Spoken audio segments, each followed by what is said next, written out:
In Jujutsu Kaisen Chapter 155, we got some information that was pretty interesting. We finally get a display of Hakari's curse technique in his battle against Yuji. However, his ability was very unorthodox. But in regards of his curse technique, it is also something that the conservatives do not like that we find out in this chapter. We got a lot of stuff to talk about today, and guys, before we start, if you want to see more Jujutsu Kaisen content from the channel, be sure to subscribe with notification bells on and leave a like on this video. Let's go for 600 likes for this one, and I appreciate it in advance. Now, let's talk about Jujutsu Kaisen Chapter 155, titled Passion.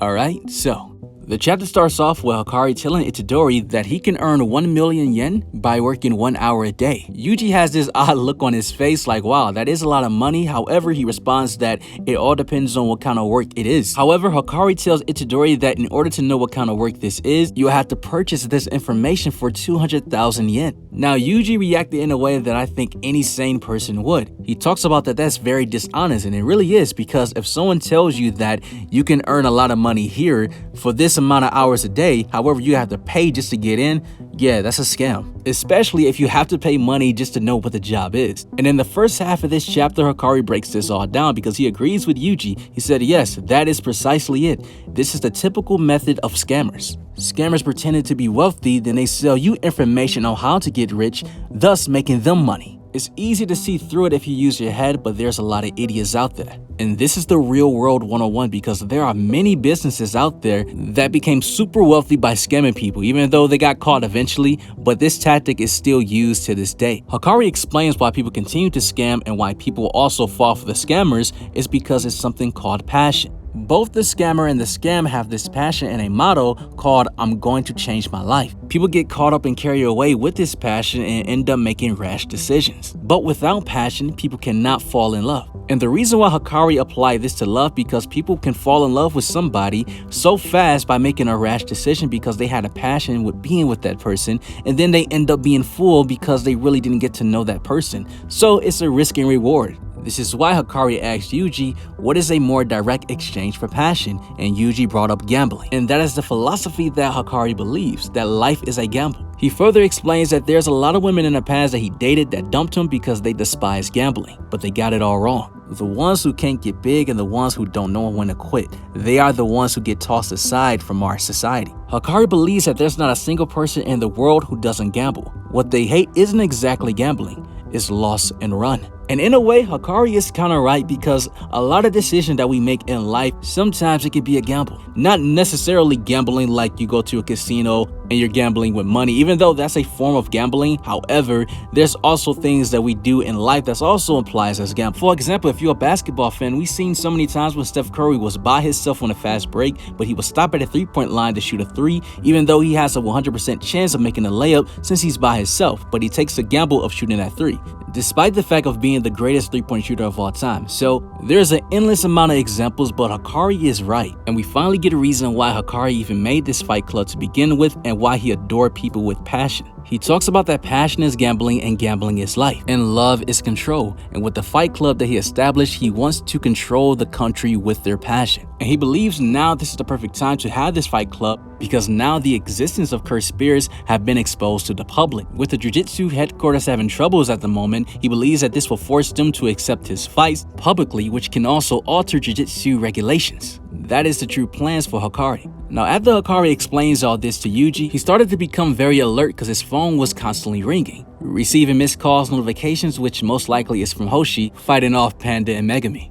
Now, this is when Yuji dropped the ball completely, and things started to get very interesting in the chapter because he got exposed for being a Jujutsu High student. Which, the way it happened was very silly, because he offered Yuji a drink, but Yuji talks about that since he's underage, he cannot drink. Hakari brings up that, did you know that Satoru Gojo cannot handle his liquor? And Yuji said, who is Gojo? That's when Hakari started to take notice that Yuji was pretending not to know who Gojo is, because he explains that there's not a single sorcerer who doesn't know who Gojo is. This is a prime example that Yuji is just a horrible liar. At this point, Yuji still tried to deny the fact that he's not from Jujutsu High, but Hakari was ready for business, he was ready to fight, and we see this weird curse technique that he started to use. He starts to open his hands and we see these random doors start to appear around Yuji while he's in the center of it. They almost look like bus stop doors. This is a very unorthodox ability for doors to just pop up like that. Now, for the first time, Yuji escapes from it, but he gets caught because Hakari is overwhelming him with these doors. He's sending out these doors to him, but he also has to defend against Hakari himself. It seems like Hakari's fighting style is very hard to counter or read upon, so fighting him can be insanely overwhelming because there's nothing that Yuji can do, even though eventually he gets out of the doors after getting punched in the face so many times. But you can tell physically Hakari is so strong because Yuji headbutts this guy, and it looks like it did more damage to Yuji himself than it did Hakari, because we know how powerful Yuji's headbutting techniques are. We've seen how he did that against Mahito, which did some pretty good damage. Now, Yuji truly doesn't want to fight Hakari. However, Hakari doesn't even want Yuji to get a word out because he's trying to make Hakari listen just so they can talk about the calling games and how he needs to recruit him. But Hakari wants to fight. And I think next chapter they're going to continue to fight, but I believe that Yuji is going to do something that will inflict some sort of damage to Hakari, which will make Hakari respect him. And I do see Yuji losing this fight, but that's not the point. I think eventually he will get through to Hakari, and maybe next chapter they can have that dialogue about the calling gangs and why they need them. Now, Megumi and Panda are still having a tough time trying to get through the Kirara Hoshi, explaining that they are on the same side and they need Hakari's help, and they are not on Jujutsu High side. But Hoshi isn't listening, even further explains that you guys left us in the first place, that serves you right.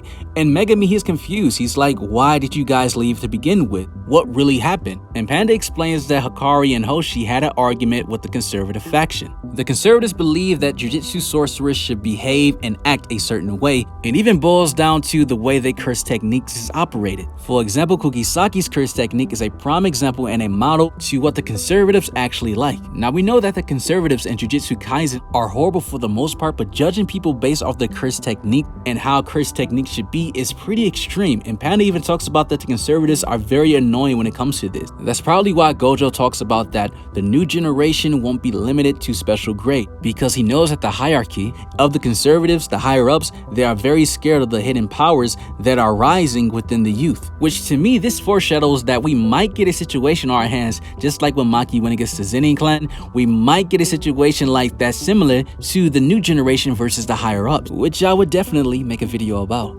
However, Hoshi talks about that Hakari's curse technique is a prime example of what the conservatives actually hate. You guys have Gojo to rely on, so why rely on us? And that's when Megumi brought up that Gojo is sealed. And Hoshi's reaction after hearing this was amazing. Didn't say a single word after this, but even Panda and Megumi realized like, yeah, Kirara doesn't believe us. And the chapter ends off with Megumi sending out his Shikigami Rapid Escape to persuade Kirara Hoshi to join them, which he believed that negotiations with Hakari would go smoother if so. But he has no idea that Yuji and Hakari and negotiation between those two are not going as smooth. But what's really smooth is you hitting that subscribe button with notification bells on to see more Jujutsu Kaisen content from me right to YouTube feed. You guys have an awesome life. Take care of yourselves. Stay blessed, and I'm out.